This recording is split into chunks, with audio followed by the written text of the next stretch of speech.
Okay, that's better. Evil. This is Silly Kelly, and this is a review of The Accountant with Ben Affleck. Yes, Ben Affleck, and a bunch of other well-known people. I just kind of skipped on there. Well, Jean Lithgow's in it. And that guy from like CSI and a bunch of other shows is in it as the FBI dude. J.K. Simmons, I think. So, something like that. Yeah. So yeah, there's and the girl from little short petite girl from that Glee or something. Okay, yeah. So Ben Affleck, J.K. Simmons, and hold on. Ben Affleck, J.K. Simmons, Anna Kendrick, and some other people, John Lithgow. There's a bunch of people in this movie. Stone Gremlins has reviewed it. They reviewed it last night. They also went to Max Steel. Max Steel got a 0 on Rotten Tomatoes. I didn't go to see it. They reviewed that. It's hilarious, but their review. But yeah, 0. I don't know if I want to go see a movie with 0. Anyway, Rotten Tomatoes is not a barometer of everything. They gave The Accountant 50%. It's about half. They hated, the Rotten Tomatoes people generally hated Batman vs. Superman and gave it to 37 or 36. I thought it was better than 37. Batman vs. Superman, it was about 50%. Maybe a little over. Suicide Squad was a little over. Now Ben Affleck is here in this other movie. I'm assuming that he filmed a bunch of these all together at the same time. He's probably very busy, which is doing these different movies all at once. I wouldn't. At times, yeah, it looked like they filmed later stuff after he bulked up for Batman, and which was interesting. So it didn't look like, suddenly he was not as bulked up, and then he was bulked up again. It's like, yeah, they must have taken a while to film this, but anyway, so it must have been during the other one. I would imagine that Batman v Superman being mostly on green screens probably didn't take them that long, and just to film that in general. Whereas this one had a lot of action standing shots and going around and different places, sets that were built. Probably took longer to make than the Batman v Superman.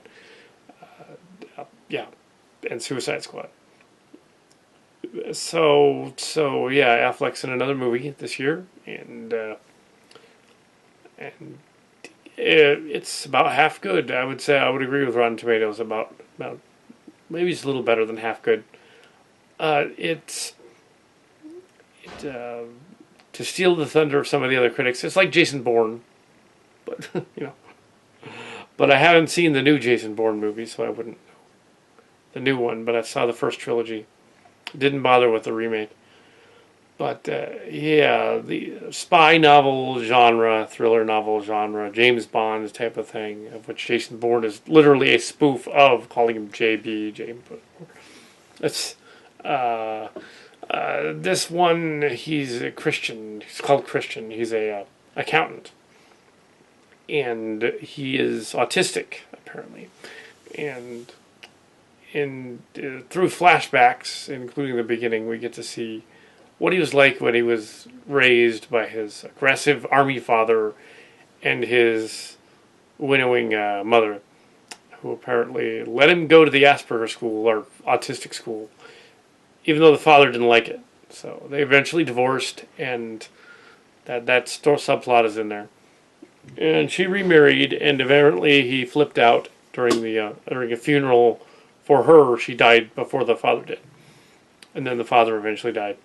That was fairly obvious in the movie. I think some people came out of the theater going, "Oh, what was that part about the lady?" That was pretty obvious what that was, because they were it was a linear story, and then there was a little bit of a lot of the flashback. Yeah, I'm gonna look up this director for a second. Star Trek people. Oh yeah, James O'Connell. Yeah, he directed Warrior, which is a movie that I saw in 2011. And I think I did a short review synopsis on the Calicat Show many years ago, 2011. Would have been season 2. Anyway, yeah, so now we're in season 8. The mainly reviews. So he's done other stuff, but here he does more spy action stuff. We have a lot of guns that have like the flash on the end of the muzzle, so it goes. It's really neat, but it's all Hollywoody, of course, because if those were actual real machine guns and rifles, they're heavy, and it's make believe. And if you suspend disbelief and to the point that you believe that an autistic man, because he wouldn't understand social cues, could become an assassin, if you suspend that, which is patently ridiculous, then sure, make him a super agent that can defeat bad guys and cook the books for them and stuff, including the evil robotics company in the movie, and the clear nod to the actress with the Hillary Clinton haircut in it. Uh, uh, so yeah, there's I won't give away the whole story because it just came out. It's doing fairly well at the box office. It's #1 this coming up. It's at times silly, but not silly in a funny way. Silly in an unbelievable way. Sort of like, okay, this is like what? Okay.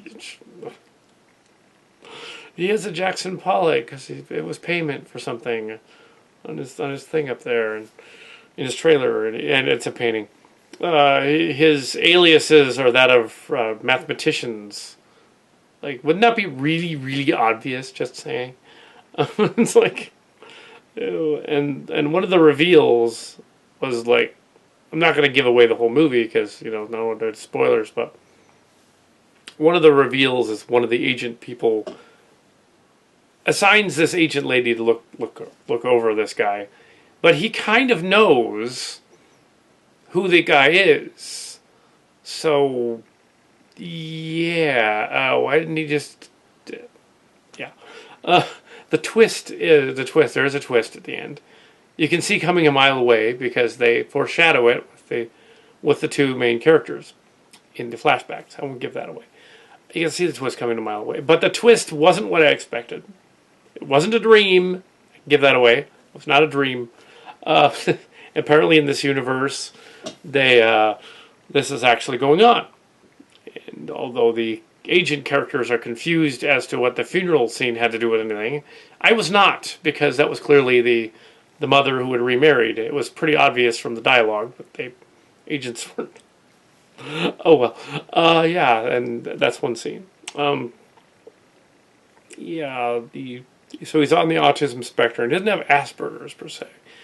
And they've defined the Asperger's and redefined it to be something else, something on the autism spectrum. The communication disorder thing, ZSD, as well. Yeah, but yeah, that version, communication disorder. I actually have autistic Asperger's. Probably tell, but yeah, I have the communication one, so I'm not good at math. I'm good at English and words and editing and assembling things. Not good at multitasking and getting off topic. I tend to ramble, though, which is interesting. I've learned how to do that. Compassion and empathy are something. Extremely strong emotions. Which leads to the oddity of Affleck's character being the kind of autistic where they think it's apathy and not sympathy. Oh yes, I was talking about the autism spectrum. I could go into lots of details about that later on. But suffice it to say, his character didn't seem autistic. There are some people on the autism spectrum that are highly good at math and not good at social skills as well. And appear to be completely detached from social situations. That wouldn't necessarily make him a good spy or bad guy, or whatever I guess he's an assassin. Because if he's so detached that he can't make deals, then yeah, that makes his character kind of that wouldn't work. And if he's communication CSD disorder thing, where there is compassion and social cues, but they're a little off, that version, then he wouldn't really make that good a math guy. So somewhere out there on the spectrum he is. I would actually, if I was looking at his weird patterns and stuff, I would say he's OCD. He's not autistic. Uh, his character is doing different things over and over again and can't help himself, needs to stay in the moment. That's kind of like autism, but no, he's OCD and he's probably slightly psychotic, which is character. That's not autistic, that's psychotic. Yeah, so that would account for the social mores missing. He's not actually autism, he's actually probably either bipolar, manic, or somewhere on the borderline personality disorder spectrum, not really on the autism spectrum. They are similar, so it's often confused. So maybe his father in the movie, the story, knew it right, that he was actually borderline instead. But that's different. But that wouldn't necessarily make you good at math, either. So, yeah, an accountant isn't necessarily going to make a good assassin. An accountant isn't going to make it really good. It's a tactician. I would imagine that some of them could be, though. I mean, there's like the great tactical leaders of the past that have been commanders and stuff. Probably been a little socially maladjusted because they can distance themselves from the battlefield and whatnot. But doesn't mean they can be on the spectrum somewhere. I guess it's a broad spectrum. But yeah, his character, if you analyzed it, autistic, you would discover, hey, wait a minute, that doesn't make any sense. He wouldn't be autistic, he'd be something else more severe, and then they would notice really quick and throw him in prison or something, which they did in the movie. In the other flashback, he was apparently in one of the scenes. It's about a little over half of a good movie, over 3 stars. 3 stars probably roughly in there. 2.5, 3, I would say. Yeah, 2.5, 3 out of 5. Yeah, it works for what it is. I don't want to give it all away. It's not a dream. It's not a fantasy. That would have been more interesting if they'd done the Nash ending and had him be like he's making up some stuff, thinking about it. But that would have been the logical progression. That would have been like, oh, he's just imagining stuff. Ooh, they did show the trailer for that awful Split movie, and after seeing it 3 times, I noticed in that movie with Shyamalan and they got this multiple personality disorder. Also, that's a borderline thing. That's a schizophrenia thing. That's not autism. Schizophrenia is different. It's a different thing. That's what they used to call it. That's completely different. Look it up. Anyway, so, but yeah, there's supposed to be a borderline personality person, a schizophrenic person, multiple personality disorder. Those are very rare. Who's a bad guy and he's got these people held prisoner. But the trailer gives it away what the twist is going to be at the very last moment of the trailer when they discover when they discuss and mention who the Beast is. So yeah, they give that away, and I'm sure that's the ending too, because that was the ending in the Grandma's Home one too. Yeah, which they gave away. No, they gotta quit making it. It's like they were saying in one of the Stone Gremlin reviews for this. They had the British guy on there, and they were talking about the trailers, and the American trailers ruin the movie, kind of do. And if you look at the trailer for this movie after you watch the movie, yeah, it kind of almost ruins it. But this movie doesn't have really. But The Accountant doesn't really have a ending that's necessarily. It doesn't have a twist. Basically, you can see it coming, and when there is a twist at one point, you're like, "Oh, yeah, that makes sense." Okay. I was in the theater. Oh, yeah, actually. We were rolling the credits and stuff, and people were talking about it. So, yeah, I can see how that works out. It's probably autistic. Oh, yep. But no, my math skills, not so good. Not on that part of the spectrum.